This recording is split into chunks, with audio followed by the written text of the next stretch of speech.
give you 6 ways to improve your sparring or your kumite. So the first one is shadow sparring, shadow boxing, shadow sparring.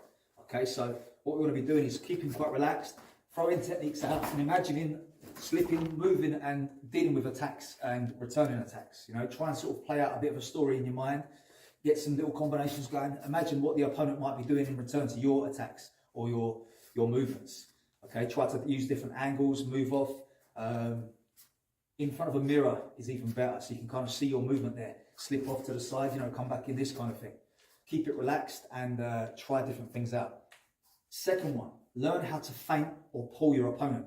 What I mean by that is we're here, for example, and what I want to try and do is get the opponent to react. So I want to be feinting this way, for example, you know, coming in for like a long punch, setting it up, getting them to come in, and then taking advantage of that pull there. So what I'm doing is maybe I could come up with a kick, come in for a punch, or alternatively come in for a punch, come up with the kick instead. You know, another kind of idea of this, or another technique is kind of like the question mark kick, you know, coming up for like a front kick and whipping it around to a head kick instead. Anything where you're kind of tricking your opponent or leading them into a trap is what I want to try and do. Pull them to do something, you know, make them react to do something, then I can take advantage of that reaction.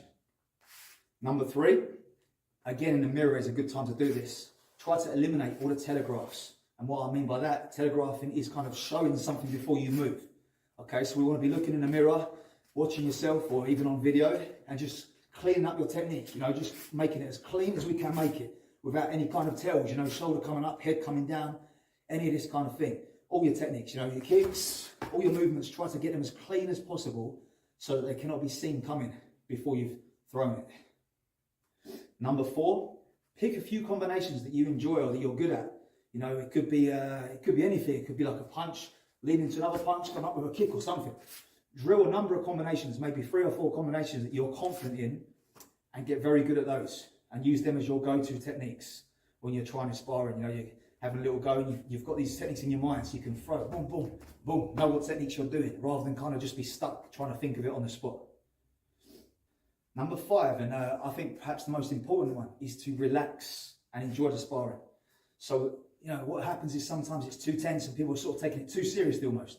Just be relaxed with your sparring, just working with your partner, you know, trying things out. It's not the world championships in your dojo, you know, enjoy it, relax. The more relaxed you are, the more fluid you'll move and the better you will move and the better you will react. You know, if it's always tense and hard, you're going to be stuck reverting to your past habits, you know, because you're not relaxed enough to try different things. So be relaxed, fluid, and enjoy it. And number 6, do it more often. You know, the more you spar, the better you're going to get, the more experience you're going to have. You know, you can't kind of excel in sparring or kumite if you're doing it once a month, for example. You know, the more often you do it, the more you're going to get, the more you're going to improve at it. You know, you'll become a little bit more comfortable with it. And again, that leads to the other things. You're going to relax a little bit more because you're used to doing it. And again, it'll be more enjoyable if you're better at it. 6 tips there to hopefully improve your experience in kumite and sparring. Give them a try. Leave me a comment below and I'll see you next time.